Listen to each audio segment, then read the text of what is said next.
Pakistan medical association के सदर होने के नाते से मैं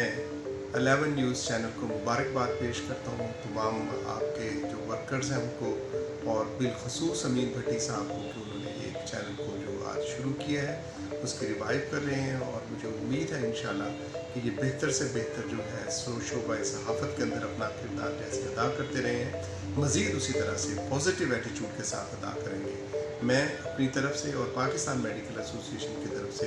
दुआ गो हूँ कि ये कामयाब व कामरान हो और मुआशरे के अंदर सेहतमंद रुझानात के लिए अपना मुस्बत किरदार अदा करें। इस चैनल की इफ्तिताह के ऊपर अमीन भट्टी साहब को और उनकी टीम को मुबारकबाद पेश करता हूँ। जैसा कि इनका स्लोगन है, हर खबर पूरा सच, और ये सच को ही निकालने का एक जरिया है, और ये इस चैनल के आने से माशरे में सच को निखारने के लिए, सच को ढूंढने के लिए एक जद्दोजहद का नाम है। मैं दुआ गो हूँ कि अल्लाह इस चैनल को तरक्की दे और इन्हें सच बोलने की तौफीक